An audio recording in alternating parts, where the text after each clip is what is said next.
Mais uma vez, então, estamos aqui para discutir um caso. Trago um hemograma para vocês de um paciente jovem que foi nos procurar por uma alteração no exame de sangue. Ele foi fazer alguns exames de rotina e apareceu uma alteração no exame de sangue. Bom, o que a gente vai ver no exame de sangue? O que a gente vai ver no hemograma? Sempre a gente vai prestar atenção inicialmente em 5 coisas. Que 5 coisas são essas? Tá?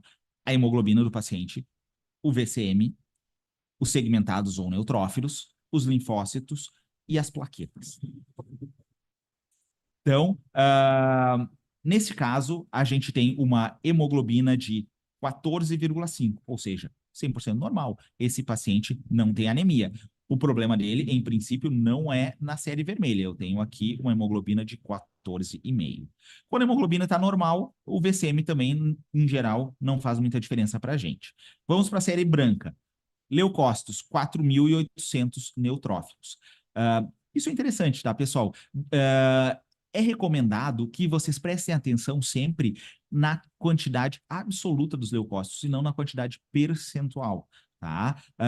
A quantidade total de leucócitos não importa, tá? O que importa são os subtipos em se falando de quantidade absoluta, não em quantidade percentual. Embora possa parecer que é mais fácil eu avaliar o percentual, né, ou só os leucócitos, o que realmente faz diferença é a quantidade total dos leucócitos. Então, aqui eu tenho segmentados ok, tenho linfócitos ok, não estão diminuídos e estão abaixo de 5.000, que seria o ponto de corte para maiores preocupações. E aí eu chego nas plaquetas. Então, plaquetas de 25.000. Lembrando, então, quanto que é o normal das plaquetas. As plaquetas devem ficar entre 150.000 e 450.000. Aqui eu tenho 25.000. Então, vamos tentar quantificar quanto que é essa redução de plaquetas. É uma redução leve, moderada ou severa? Então, uma redução leve, a gente vai dizer que é de plaquetas de 150.000 até 100.000. Uma redução moderada, entre 100.000 e 50.000. Uma redução severa, abaixo de 50.000. Lembrando que para as plaquetas ainda tem mais um detalhezinho que é a questão do risco de sangramento. O risco de sangramento acontece abaixo de 20.000. Então a gente tem muito mais plaquetas do que a gente precisa, né? Eu só vou ter risco de sangramento se essas plaquetas estiverem abaixo de 20.000. Dependendo da referência, pode citar 30.000 para pacientes ambulatoriais, em geral, referências mais antigas citam 30.000, mas na prática a gente acaba usando, em geral, 20.000 para risco de sangramento. Então, esse paciente eu tenho 25.000 plaquetas. Uma redução de plaquetas severa, sem alteração da série vermelha, sem alteração da série branca. Para que isso me chama atenção? Para uma doença chamada de PTI, púrpura trombocitopênica imunológica. PTI é a principal causa de redução de plaquetas, é a causa mais frequente de redução de plaquetas isolada. Então, isso é importante, tá? É uma redução, a gente vai pensar em PTI quando eu tenho uma redução de plaquetas isolada.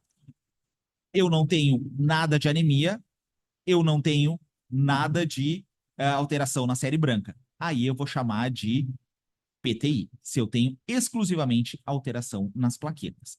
Mas eu vou chamar de PTI somente após eu excluir as causas secundárias. Que causas secundárias são essas? São alterações que podem reduzir a quantidade de plaquetas e não necessariamente são causas imunológicas, não são por anticorpos destruindo as plaquetas. E essas causas são 5 também, né? Para ficar fácil da gente lembrar. Então, são infecções agudas, infecções crônicas, carências nutricionais de vitamina B12, ácido fólico e hipotireoidismo. Então, eu vou ver se meu paciente não está infectado, né? Então, claramente, olhando para ele, conversando para ele, sabendo se ele tem febre, se tem algum outro sintoma, eu já vou saber se ele tem uma infecção aguda. Infecções crônicas. Eu vou fazer dosagem de HBsAg, para ver se ele não tem uma hepatite B crônica, anti-HCV, para ver se ele não tem uma hepatite C, anti-HIV, para ver se ele não tem HIV. Vou pesquisar, vou pedir uma dosagem de vitamina B12, para ver se ele não tem carência de vitamina B12, uma dosagem de ácido fólico, para ver se ele não tem deficiência de ácido fólico, e uma dosagem de TSH, para avaliar se ele não tem hipotireoidismo, né? Todas essas situações são causas de redução de plaquetas. Assim como uma outra situação que a gente classifica sempre junto com as hepatites aqui, que é são as hepatites e hepatopatias, em verdade, né? Então, a cirrose também pode fazer uma redução de plaquetas. Então, esse paciente, ele não tinha nenhum sintoma de infecção nesse momento, ele veio com HBsAg negativo, com anti-HCV negativo, anti-HIV negativo, TGO e TGP normais, TAP normal, então ele não tinha nenhuma alteração de função hepática, vitamina B12 estava normal, ácido fólico estava normal e o TSH também estava normal. Portanto, então, eu não encontrei causas secundárias de redução de plaquetas. Então, eu estou autorizado a chamar de PTI. Eu preciso tratar essa PTI? Não necessariamente. Por quê? Porque ele não tem risco de sangramento nesse momento.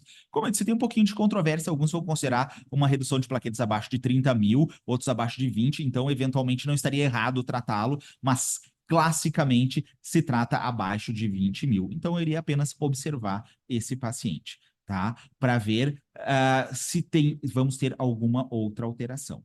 Que alteração pode acontecer? Como é que eu vou observar? Então, eu vou ficar repetindo exames. Com 25 mil, eu vou repetir exames em uma semana, né?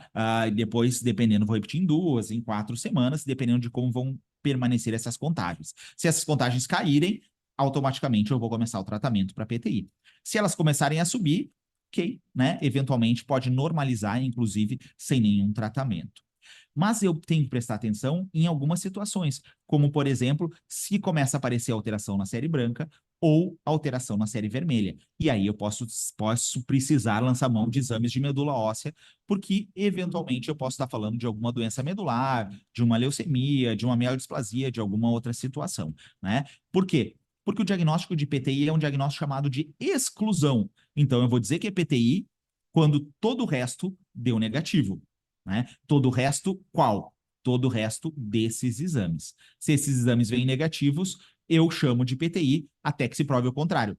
Então, eu só vou pensar nisso quando eu não tenho alteração da série vermelha nem da série branca. Se eu passar a ter alguma dessas alterações, eu já entendo que não é PTI, e aí eu tenho que ir adiante na investigação. Assim como é importante eu sempre repetir o exame para eu ter certeza dessa dosagem de plaquetas. E aí eu trago para vocês uma repetição aqui. 202 mil normalizaram as plaquetas. Na verdade, o que, que aconteceu? Eu pedi uma coleta de plaquetas com um anticoagulante diferente, com um anticoagulante chamado de citrato. Então, coleta de plaquetas com citrato. Por quê? Porque, eventualmente, a coleta com EDTA, que é o anticoagulante padrão, né? Aquele tubinho roxo que sempre se coleta o hemograma dali, pode fazer agregados. E olha só o que a gente tinha na observação desse hemograma: presença de agregados plaquetários, tá? Eventualmente, podem acontecer agregados plaquetários e ele não está descrito no hemograma. Então, não esperem para que isso esteja presente para vocês pedirem uma dosagem de plaquetas com citrato. Toda vez que eu tenho redução de plaquetas, eu estou autorizado a revisar se essas plaquetas realmente estão reduzidas, fazendo uma dosagem de plaquetas com citrato, para excluir a possibilidade de um erro pré-analítico, de essas plaquetas terem agregado antes de passar no contador, e o contador ter lido errado essa quantidade de plaquetas, né? Que é o que aconteceu nesse caso. Ele tinha 25 mil plaquetas na dosagem normal, ainda com observação de que existiam agregados, mas quando o exame foi feito com citrato, onde esses agregados não acontecem, eu apareci com 202 mil plaquetas, ou seja, absolutamente normal. Isso mostra que a gente estava falando de um caso de pseudotrombocitopenia, ou seja, falsa redução de plaquetas. O paciente não tinha plaquetas baixas, ele veio com esse exame de 25 mil, não tinha nenhum sintoma de sangramento. Eventualmente, com 25 mil, o paciente pode realmente não ter sintomas de sangramento, porque esses sintomas normalmente aparecem abaixo de 20 mil, mas o fato é que, na verdade, ele não tinha 25 mil plaquetas, ele tinha 200 mil plaquetas. O exame falhou em detectar a real quantidade das plaquetas dele. Foi isso que aconteceu. Então, lembrem-se, toda vez que eu tiver redução de plaquetas, é prudente eu repetir a dosagem, sobretudo com uma dosagem de citrato, para eu ter certeza que essas plaquetas estão realmente diminuídas. E eu espero sempre na dosagem de citrato uma contagem 20% a menos do que a dosagem com EDTA. Então, normalmente as duas dosagens são diferentes, só que a dosagem de citrato sempre é menor que a dosagem do hemograma. Quando ela aparece maior do que a dosagem do hemograma, significa que eu estou frente a um quadro de pseudotrombocitopenia. Muito bem, pessoal. Esse era o caso. Eu acho que é um caso bastante curioso que eu trouxe para vocês hoje aqui. Espero que vocês tenham gostado. É um caso interessante. São casos, como toda semana, a gente sempre traz casos do nosso dia a dia para que vocês vejam aqui. Esses casos, essa aula, essa live fica disponível no YouTube por alguns dias. Depois a gente acaba retirando as lives. A gente deixa alguns fragmentos, algumas partes dos vídeos para que vocês possam ver. Mas eles vão estar na íntegra. Todos eles, todas as aulas separadas e classificadas lá na nossa plataforma para acesso VIP, se vocês quiserem participar, tá? No Clube do Hemograma. Lá, além de todas as aulas separadas, a gente também tem materiais exclusivos, a gente tem fluxos de diagnóstico, a gente tem essas imagens que vocês veem nas aulas para que vocês possam utilizar e consultar todas as vezes que vocês estiverem em frente a um paciente com anemia ou com alguma alteração de hemograma. Assim como também, para facilitar, existe um aplicativo que vocês podem utilizar também, que tem todas as mesmas funcionalidades da página da web para acessarem.